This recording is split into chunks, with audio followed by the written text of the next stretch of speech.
ఎవ్వరు సర్వే చేసినా ఎవ్వరు పోయి అడిగినా పెద్దపల్లిలో పక్కా కాంగ్రెస్ అంటుండ్రు. ఆవు మళ్ళా మొన్న 7 అసెంబ్లీ సీట్లు సుతా గెలిచింది పార్లమెంట్ సీట్ కింద. అందరూ ఒక్క మాట మీద నిలబడి గట్టిగా కొట్లాడుతున్నారు. ఏహే గెలిపెన్నడో డిసైడ్ అయింది, తేలాల్సింది మెజార్టీ అంటున్నారు. అట్లా అని పరాకతిగా ఇంట్లుండొద్దు కదా, ఎంత ప్రచారం చేయాలనో అంత చేస్తుర్రబ్బా.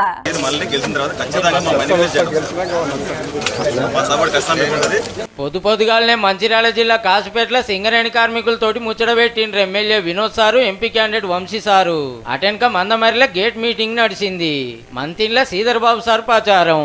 ఇదైనాక ధర్మపురిలో ఎమ్మెల్యేలు వివేక్ సారు, లక్ష్మణ్ సార్ తోటి బైక్ ర్యాలీ. అటు ధర్మారంలో సుతా జోరుగా నడిచింది. మన రాష్ట్రంలో సింగరేణి నమ్ముకున్న ఘనత కేసీఆర్ గారిది అయితే దేశవ్యాప్తంగా పబ్లిక్ సెక్టర్ ప్రభుత్వ సంస్థలను అమ్ముకున్న ఘనత బీజేపీ పార్టీదని చెప్పి పెద్దపల్లిలో కాంగ్రెస్ కు పెద్ద మెజార్టీ రావాలని ప్రచారం చేసిండు పెద్ద మనిషి ప్రొఫెసర్ కోదండరామ్ సారు. రాజ్యాంగం అడ్డం పడుతున్నది కాబట్టి నేను మారుస్తాను. మనమేమంటున్నామంటే ఈ రాజ్యాంగం ఉంటేనే మేము ఈ మాత్రం బతుకుతున్నాం, ఈ మాత్రం అవకాశాలు దొరుకుతున్నాయి, ఇవి పోతే మాకు కష్టమవుతుందని మనం అంటున్నాం. వివేక్ సార్ ఏమో ఈ ఆలోచన చేసుకోమన్నాడు ఓటర్లను. దేవుని పేరు మీద ఓట్లు వేయాలనా, అభివృద్ధి పేరు మీద ఓట్లు వేయాలనా, మనం ఆలోచించే అవసరం ఉన్నది. అటు గోదావరి కన్లో ఎమ్మెల్యే మక్కాన్ సింగ్ రాజ్ ఠాకూర్ సారు, మంచిర్యాలలో ప్రేమ్ సాగర్ రావు సారు, పెద్దపల్లిలో విజయరమణారావు సారు కాళ్ళకు గిరికలు కట్టుకొని తిరుగుతాండ్రు. అందరినీ కలుస్తుండ్రు, తిప్పలు అరుచుకుంటుండ్రు, పక్కా తీరుస్తామని మాట ఇస్తుండ్రు. కాబట్టి ఏరే పార్టీలకు వెళ్ళి చాలా మంది వచ్చి కాంగ్రెస్ లో షరీక్ అవుతున్నారు.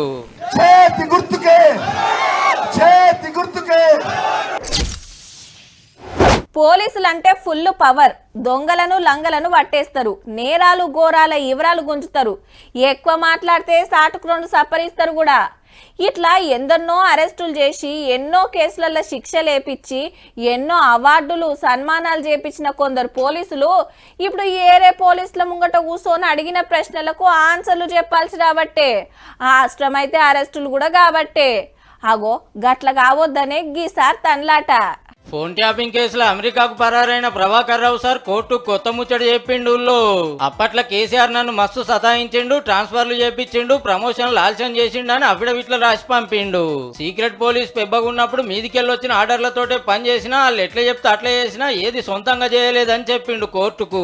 అమెరికాలో వైద్యం చేపించుకుంటున్నా, ట్రీట్మెంట్ అయిపోగానే హైదరాబాద్ వస్తా, అడిగిన వివరాలు చెప్తా, అప్పటిదాకా నా మీద అరెస్ట్ వారెంట్ జారీ చేయొద్దని కోరిండు. మొన్న రాధాకిషన్ రావు సార్ సుత గీదే చెప్పే కేసీఆర్ సార్ కోసం బీఆర్ఎస్ పార్టీ కోసమే చెమట తీసినామని. అరెస్ట్ అయిన ఇంకో 3 కూడా సర్కార్ ఆర్డర్ ఫాలో అయినామని చెప్పిండ్రట. కానీ సారేమో ఫోన్ ట్యాపింగ్ గురించి నాకేమెరక, ఆఫీసర్లు చేస్తే చేసిండ్రేమో అనబట్టే.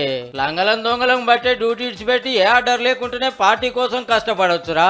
అధ్యక్షుల వారికే తెలియకుండా గులాబీ పార్టీ మీద గంతపైరం ఎందుకు పెంచుకున్నారో. సర్కార్ కు సంబంధం లేకుంటే మనోళ్ళు కిడ్నాప్లు దందాలు వసూలు చేస్తుంటే దేనికి యాక్షన్ తీసుకోలేదో మరి. ఈ ఎలక్షన్ లో వచ్చినాక ముఖ్యమైన వాళ్ళకు నోటీసులు పోతాయి అంటుర్రు. చూడాలి మరి ఫోన్ ట్యాపింగ్ కేసు క్లైమాక్స్ ఎట్లుంటుందో.